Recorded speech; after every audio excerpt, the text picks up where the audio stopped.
buckle up. Brady and the Bucs continued dominance. The Pack bounced back. And what was it? I feel like there was like one other. What else stood out in week 2? Oh, yeah. Kansas City Chiefs. Nick, take us through your NFL tiers entering week 3. All right, well, listen, as any avid viewer of the show or just sports consumer worldwide knows, this is the committee's tiers. And while I'm not going to bore you with the committee's parliamentary procedures, just know there had been 7 of us. After yesterday, meeting long into the evening, 2 of the committee members are no longer with us. Did they die? No. But they're dead to me, for the record. Dead to me. Wow. There was controversy, there was argument, and so it is still the committee's tiers. There's only 5 of us now. Let's reveal them, and then we'll get into the controversy. All right, we're going to go quickly through the very bottom. Giants almost won. You stay the worst team in football. The 4 teams above you, you're all terrible. Jags, I wanted to root for you. It's very difficult. The group above, you've shown a little bit. A couple of you have wins. I know Broussard thinks the Colts and Vikings could be alive. I think the Falcons could be alive. But these are your worst 10 teams in the league. All right, now to the more interesting tiers and the more noteworthy teams. Reveal the next level, if you would, please. Thank you. Offensive offenses. Philly, Pittsburgh, Washington, Saints, Dolphins, Patriots, all of them. Playoff caliber defenses. All of them super questionable offenses. I hate to do that to Jalen Hurts, but he's got to expand his throwing area aside from just the right quadrant of the field. Big Ben is cooked like a turkey, and we know the quarterback situations for the other 4. Undefeated but untrustworthy. You're 2-0, but can anyone really trust you? Teddy Bridgewater, Sam Darnold are the quarterbacks for the first 2. That speaks for itself. Oh, the Raiders. But what about the Raiders? What about the Raiders? When could the Raiders ever start 2-0 and then flame out? Well, how about last year?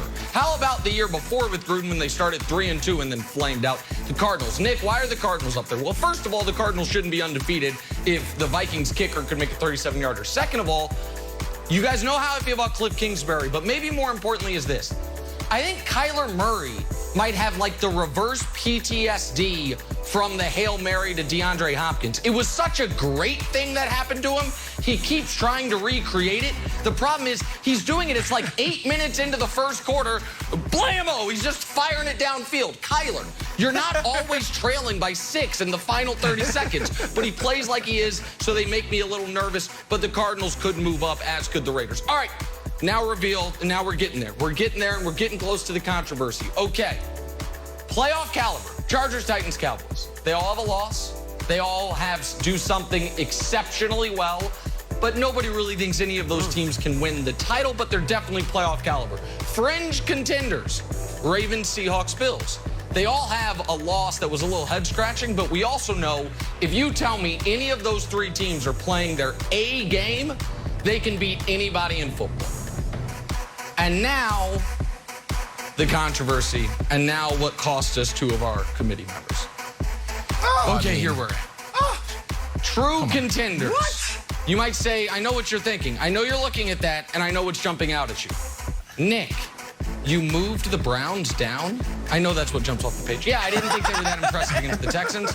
Neither did the committee. That was a tie game till Tyrod Taylor got hurt. The Packers stayed where they were. After steadying themselves, they've only played 1 good half. And the Bucs stayed where they were. We didn't hold against them the terrible quarter they played against Tampa. They played very well on offense and defense. They made timely plays. Number 1 contenders, the Rams and the 49ers. Both of these teams can beat you anyway. They can beat you with great defense. They can beat you on the ground, and they can beat you through the air. You might say, Nick, prove it to me. Okay, great. Rams play the Bucs. Niners play the Packers this week. I think the committee will be vindicated. And then the controversy. Then what cost my wife came downstairs and told the committee they needed to be quiet. Someone slammed a door. It was an ugly scene. All I'm going to say is this. You don't need to trust me. Trust Fox Bet or any of your favorite gambling establishments.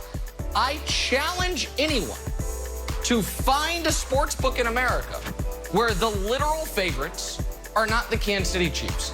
much like Vegas, the committee, the remaining members of the committee, those with the courage to stay, are not going to overreact to an aberration built on an anomaly. They're not going to overreact to a bad pick and an awful fumble. They are going to stay the course knowing, just like Vegas knows, that the favorites are still the Kansas City Chiefs. So there it is. These are not standings. These are not power rankings, Broussard. These are tiers. And they will not be bullied, even internal pressure from committee members. There it is.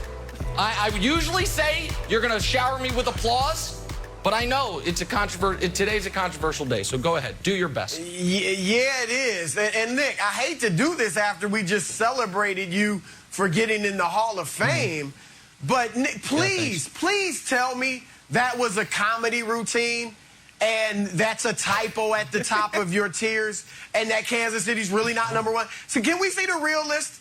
Can we see the real tiers? No. Please tell me that was a comedy routine. This is no? What do you mean? What do you mean? No, they're not the favorites. Nick. Tell me why. Tell me why they're not the favorites. Tell me why they're not the best team in football.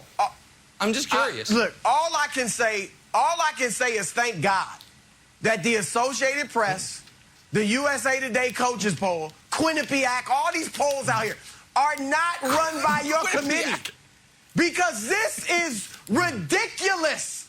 And I like the Chiefs. But my goodness, how, Nick? How in the world can they be number one? Number one, they're coming off a loss. All right? Number two, they got arguably the worst defense in the NFL. All right? They're last in rushing by a mile. I get it. They've played some tough teams. But still, who they going to have to beat in the playoffs? Who they going to have to beat in the playoffs? Tough teams. Tennessee runs the football. Yeah. Cleveland runs the football. Baltimore runs the football. All right, and then they're giving up 32.5 points a game. Patrick Mahomes has to wear his cape every single play for that defense. Yeah. All right, and Tampa Bay, Nick, should clearly be number one. First of all, give them a little respect as the defending Super Bowl champions. All right. Secondly, they got the best, the best offense in football. They have even more weapons than Kansas City. And their defense, while it struggled, hadn't been nearly as bad as Kansas City's. And they have a track record that makes me say, you know what? They are going to improve.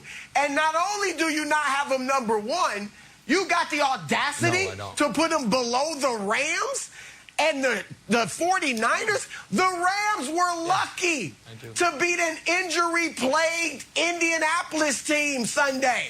They struggled with them. Yeah, and San Fran, they beat Philadelphia, who's one of your offensive offenses. And then who was the other team? Detroit, who's one of the worst teams in the league, as you got on your tiers. Yeah. Nick, this is egregious. This is egregious. Okay. So listen, you play who's on your schedule, first of all, so I'm not going to hold that against the Niners.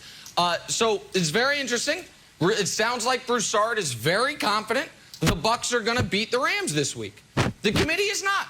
The committee believes this week we will have these two teams play each other and the committee will be vindicated. But the Chiefs and Bucs are not on each other's schedule, so let's just leave the Bucs and Rams part out of it. Let's go Chiefs versus Bucs. It sounds like your gripe with the Chiefs is a defensive gripe. The Chiefs' defense is the reason. So let's just, for the sake of argument, let's just say the Chiefs and Bucs offenses are similar. I think the Chiefs is far better, but set that aside. The Bucs defense, are we sure it's good? Because the Cowboys moved the ball all over the place, up and down the field. Oh, they're going to do that to everyone. But they didn't do that to the Chargers. Cowboys had 17 points against the Chargers until a 56-yard field goal at the gun. Oh, but Atlanta's going to, Kyle Pitts and Calvin Ridley, they're going to move the week before, Atlanta scored 6 points against Philadelphia.